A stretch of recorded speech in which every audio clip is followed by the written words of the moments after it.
And magandang araw mga kapanyero. Ito, wala na naman tayo sa farm. Ngayong araw na to mga kapanyero, napakasaya ngayon dito sa Edmonton dahil ito yung kauna-unahang Adibay. Ito yung Igorot Festival na tinatawag nila, pagtitipon, konting salo-salo. So, ito yung pinaka-festival nila mga kapanyero. Bali ito, ayan.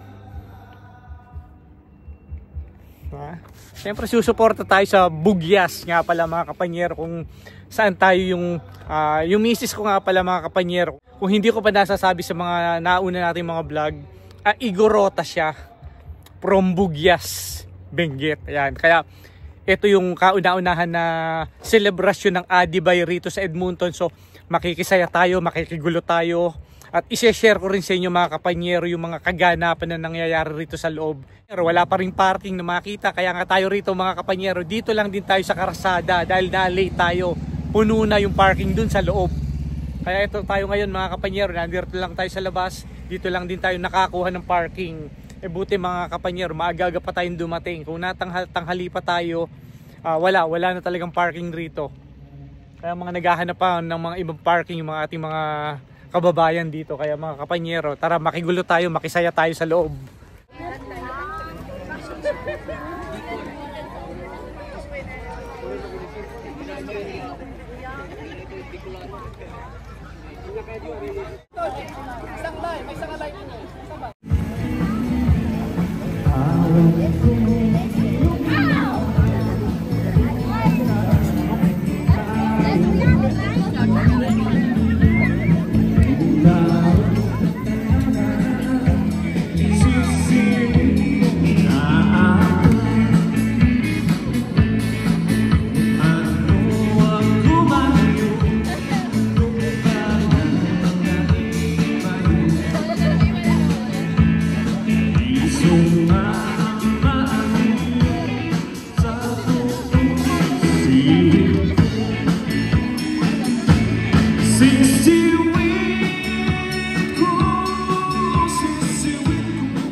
Please allow us yung sharing ng kanta para kada kayo. Salamat.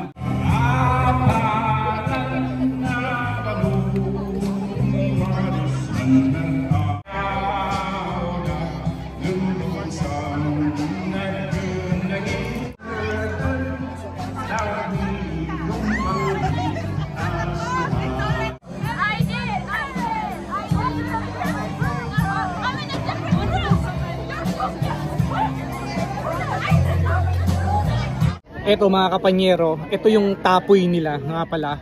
Yung tapoy nila mga kapanyero, ito yung tinatawag nilang rice wine. So meron ditong contest na lahat ng municipality gagawa sila ng ganitong rice wine. Tapos pasaharapan, yun ang mananalo. Kaya ito mga kapanyero, kumuha ko ng isa sa mga rice wine. Titikman natin lahat. Iikot tayo mga kapanyero para tikman yung mga rice wine nila mga kapanyero.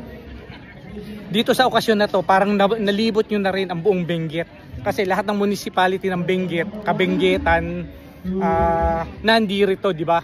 13 municipality ang nag-participate dito mga kapanyero. Kaya 13, kung lahat sila nag-participate ng tapoy o rice wine nila, titikman din natin yung 13 rice wine na yan mga kapanyero. Ito yung isa.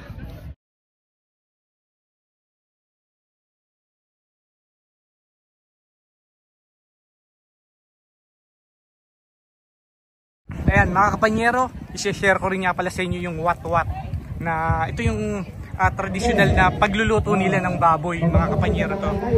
Bali ito mga kapanyero, nung nasa La Trinidad ako, nung nakatira ako sa La Trinidad, uma-attend na rin ako sa mga ganitong okasyon nila. Dahil nga, tumira ako ng 13 taon sa La Trinidad, dyan sa may Betag.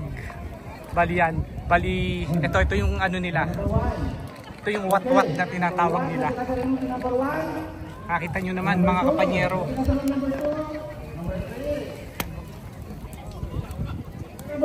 Kaya share lang mga kapanyero kung ano yung mga kaganapan dito sa Adibay na napakasayang okasyon na ito yung isa sa mga Igorot Festival na tinatawag sa Benguet. Yan mga kapanyero, share lang. Ito, share ko rin sa inyo mga kapanyero yung smoke meat nila nga pala mga kapanyero. Ito. Back to Canada from the Philippines. Totoong mga meat to. Ito yung mga smoke meat. Pero ang sarap nito mga kapanyero. Kapag pumupunta kami sa probinsya nila, ito yung mga kinakain namin doon. Ito yun. Di pa nyo i-jay butyo, takno maramanan na di-jay bisita. Iba-ibang klase eh. No, may mapanda ground. Tama.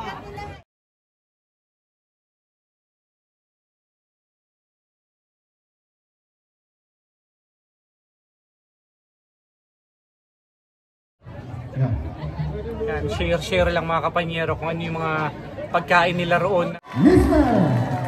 Daniel Butan Jr.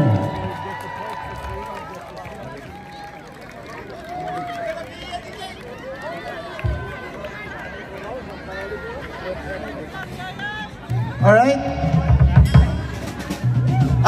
Daniel. Michael. So they will be awarding you a customized plaque and a cash prize of 10,000 pesos. Congratulations to everyone. So, palakpakan tayo aming dito yung entries. So, tigunat lintas kami. Han mga ikiwar-kiwar unay.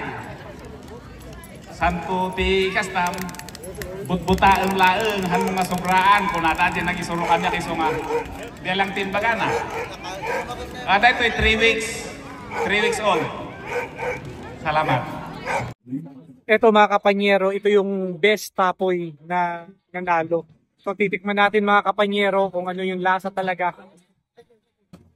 Bali ito mga kapanyero, ginawa raw ito 3 weeks ago.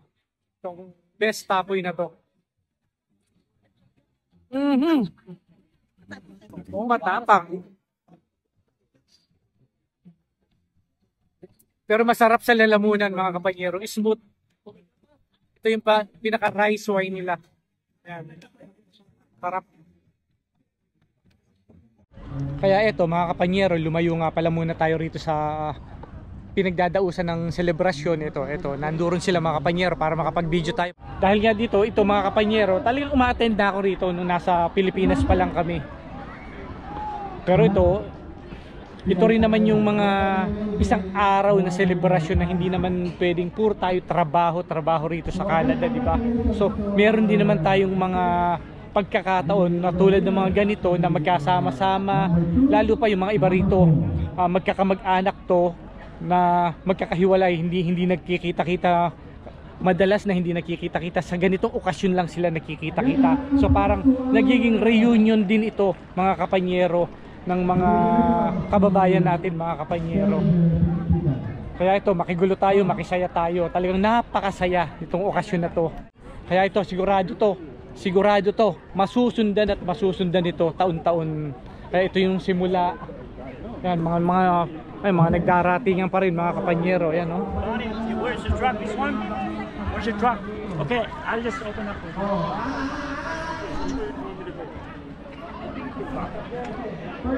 So, ito hanggang hapon to mga kapanyero. Dating pa rin ang dating yung mga iba, di ba? Yung mga iba kasi siguro may mga trabaho, may mga ginawa pa, pero tuloy-tuloy pa rin ang dating ng mga kababayan natin dito sa okasyon na to.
Okay, so first we have to announce the third up to second and up to the first place. For the third place, we have a score of 104 points. We have Bugyas Municipality. Palakpak kayo, ito na. Representative, please come in front.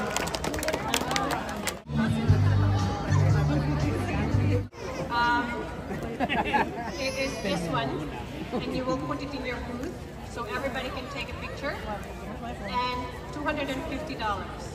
With a score of 106, Bacon Municipality. Congratulations, Bacon!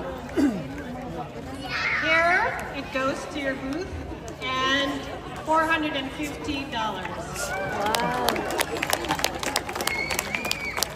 You guess who is the first place? What municipality? Okay, for the first place, we have 111, 111. The municipality of Itubo.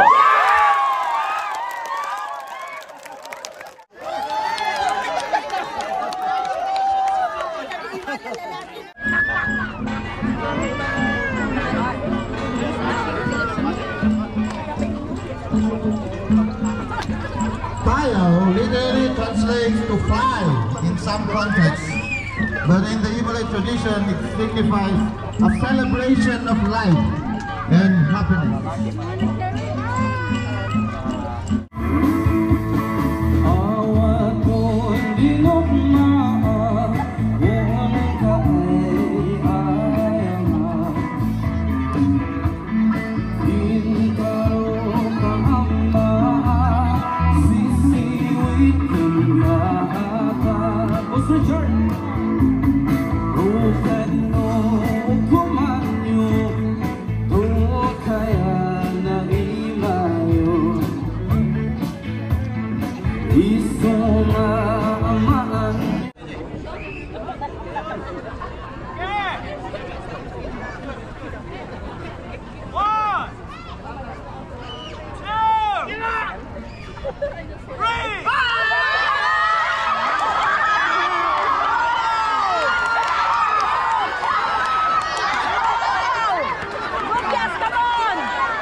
Ayan, mga kabanyero, kung bago ka lang sa ating channel, paki-subscribe naman, paki-pindot naman ang ating subscribe button para suporta sa ating channel, mga kapanyero. Talagang dito, mga kapanyero, matatanggal talaga yung pagod mo sa isang linggong pagod nyo. Pagka ganito mga okasyon na ang maa-attendan nyo, makakasama nyo yung mga kababayan natin dito. Tapos lalo pa yung mga magkakamag-anak na minsan lang magkita sa ganito lang, sa ganitong pagkakataon lang sila nagkikita-kita. Dahil nga pagka dumating ka rito sa Canada, trabaho. Tapos yung mga iba nga, di ba, halos 2-3 trabaho. So wala nang time para sa ganito mga okasyon. Kaya ito, matagal pa lang ito, naka-ano na to naka-schedule na talaga to, na talagang nagpa-schedule na, nagpa-day off na yung karamihan dito na para maka-attend. Talagang iba mga kapanyero pagka ganitong mga okasyon ang maa-attendan nyo, lalo pat nasa ibang bansa tayo. Napakasaya. Ako nga mga kapanyero, dapat ang schedule natin ngayon, magtatanim tayo, pero cancel ang pagtatanim natin, umattend tayo, nakipagsaya tayo sa mga oras na to mga kapanyero. Dahil nga ilang taon na ang huling attend ko ng Adibay, bali 10-12 taon na ang huling attend ko sa La Trinidad. Doon ako umattend ng Adibay, na mas mas maganda sana kung talagang makikita nyo yung katayan ng baboy, yun ganun ang mga yung mga ron, mga ginagawa doon. Dito syempre hindi tayo pwedeng basta na lang magkakatay ng baboy dito, dahil nga iba ang rito, iba ang sistema rito, di ba? Pero ang saya talagang makikita nyo mula sa bata, sa mga mag-asawa, sa mga matatanda, ibang-iba yung mga ngiti nila kanina, na pagka nagkita-kita sila, talagang iba yung mararamdaman nyo talaga yung init. Tapos lalo pa sa Pilipinas, dun sila nakikita-kita, tapos bigla na naman sila makikita-kita rito. Talagang napakasaya, di ba? Kaya yan nga mga kapanyero, share lang mga kapanyero kung ano yung mga nangyayari dito. Ayan mga kapanyero, maraming salamat. Hanggang sa muli.